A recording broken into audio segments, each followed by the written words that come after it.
नमस्कार.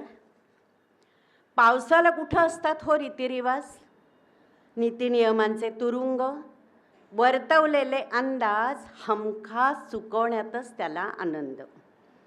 अंजली कुलकर्णी यांच्या पाऊस कलंदर स्वच्छंद या कवितेतील या ओळी अगदी पटतात ना.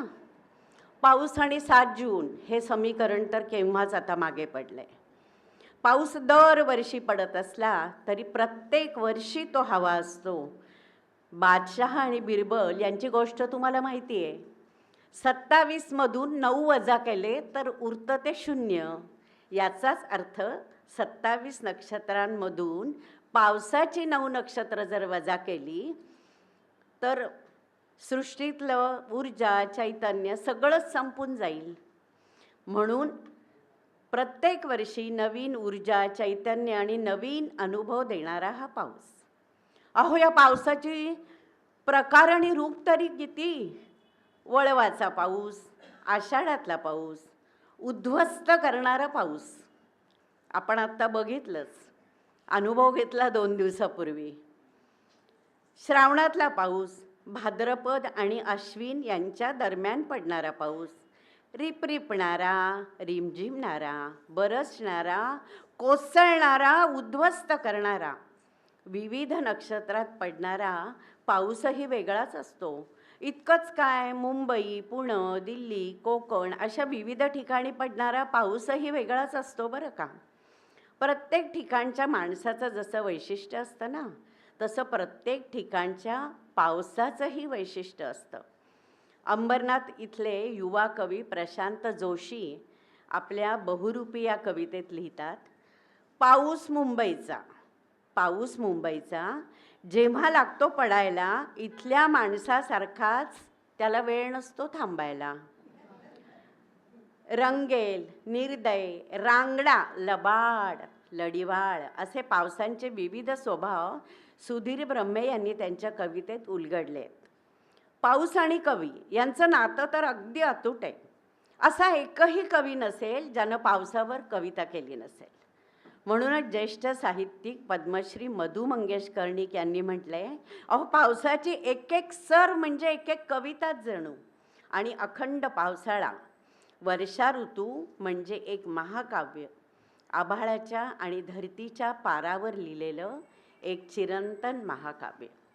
अगदी कवी कालिदासापासून पाडगावकर, बोरकर, ग्रेस, महानोरापर्यंत पसरलेलं सरीसरीच्या तलम धाग्यांनी विणलेलं महावस्त्रच. असा हा सर्जनशील, निर्मितीक्षम पाऊस कुणाकुणाला काय काय सुचवतो. बघा ना, आता पाऊस उवाच या कवितेत रमण रणदिवे म्हणतात, सारेच माझे स्वागत आनंदानं करतात, मला बघून प्रसन्न हसतात, पण आभाळाचा हात सोडून धरतीवर उतरताना माझे भरलेले डोळे फक्त कवींनाच का बरं दिसतात. तर कवी प्रशांत असणारे यांचा पावसाचा थेंब या कवितेतून सुद्धा त्यांनी अत्यंत तरलपणा मांडलेला आहे. कवितेंमधल्या ओळी खूप सगळ्या छान आहेत, पण त्या तुम्ही पुस्तकातच वाचा, पुस्तक घेऊन वाचा, म्हणजे तुम्हाला त्याचा आनंद द्विगुणित होईल. मुलुंडच्या कवयित्री विद्या प्रधान यांनी पावसावर सुद्धा अनेक विडंबन गीतं लिहिली आहेत. मूळ गीतात पाऊस असेलच असं नाही, पण विद्याताईंच्या विडंबन गीतात पाऊस आहे बरं का. ढग आले भरुनी, छत्रा शोध्या ग साऱ्याजणी. छत्र्या शोधाव्याच लागतात आपल्याला. पावसाच्या काही सरी मात्र दुखऱ्या असतात. उदाहरणार्थ कवी ग्रेस यांची ती गेली तेव्हा रिमझिम पाऊस निनादत होता ही कविता, किंवा 26 जुलैच्या प्रलयंकारी पावसानंतर कवी विजय आव्हाड यांच्या गझलेतील काही ओळी मात्र मला इथे मुद्दाम वाचून दाखवाव्याशा वाटतात. जीवघेण्या पावसाने काळजाचे घर बुडाले, वाहून गेली घरे अन वाहून संसार गेले, हात बुडत्यानेच बुडत्याला दिला, मग वाटले की माणसातील देव आहे, शेंद्री पत्थर मात्र बुडाले. अशा अनेक कवितांची उदाहरणं खरं तर देता येतील, कारण पावसांची ही विविध रूपं कवी लेखक यांना लेखनांची ऊर्जा स्फुरण देत असतात. वर्षा ऋतू आणि मल्हार राग तसंच पाऊस आणि सिनेमा हे समीकरणही आपल्या मनात पक्की आहेत. पावसावर आधारित अनेक बंदिशीसुद्धा आहेत. काही चित्रपट तर नायक नायिका यांना पावसात भिजवल्याशिवाय पूर्णच होत नाहीत.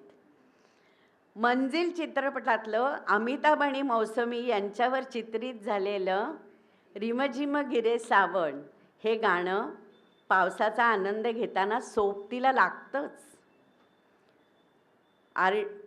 अमिताभ आणि मौसमी यांचा सहज सुंदर वावर आणि अभिनय, मुंबईचं विलोभनीय दर्शन, लता दीदींचा आवाज, योगेश यांचे शब्द, R.D. बर्मन यांचं संगीत, हे नटलेलं हे गीत पाहिल्याशिवाय वर्षा ऋतू अपूर्णच वाटतो. वाफाळता चहा आणि कांदा भजी तसंच भाजलेलं कणीस यांचा आस्वादही वर्षा ऋतूत अनिवार्य. उपनगरी रेल्वे गाड्या बंद पडल्याशिवाय मुंबईकरांना पाऊस झाला असं वाटतच नाही. निसर्गातील या पावसाबरोबर प्रत्येकाच्या मनात पाऊस असतो. तो असतो विचारांचा, भावनांचा, तसं 24 तास बातम्यांचा, व्हॉट्सॲपवर संदेशांचा आणि माहितीचा पाऊस, राजकीय आरोप प्रत्यारोप यांचा पाऊस, पाऊस गीतं, कविता यांच्या कार्यक्रमांचा पाऊस, असं विविध प्रकारचे पाऊस आपण अनुभवत असतो.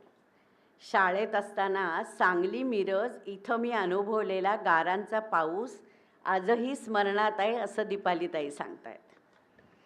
पावसाचा, पाऊस गीतांचा, कवितांचा आनंद घेत असताना पाऊस म्हणजे निसर्गानं आपल्याला दिलेली देणगी आहे हे लक्षात ठेवायलाच हवं.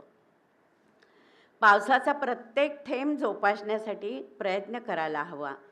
जल है तो कल है, save water otherwise panipuri will become only puri या जाहिरातीतील वाक्याचा सजगपणे विचार करायला हवा. Gym, jogging park, swimming pool अशा विविध आकर्षक सोयींनी युक्त गृहसंकुलाच्या जाहिराती बघताना रेन वॉटर हार्वेस्टिंग प्रामुख्यानं असायलाच हवं. सध्याच्या काळात लिफ्ट आणि कमोड अत्यंत गरजेचं आहे, तसं प्रत्येक इमारतीत रेन वॉटर हार्वेस्टिंगसुद्धा अनिवार्य करायला हवं. पटतंय ना? पाऊस दरवर्षी येणार, प्रत्येक वर्षी आपण उत्साहानंच त्याचं स्वागत करणार, पण त्याचबरोबर जलसाक्षरही होऊया आणि बाबा बोरकर यांच्या सुरात सूर मिसळून म्हणूया, सरीवर सरी, सरीवर सरी, सरीवर सरी. धन्यवाद.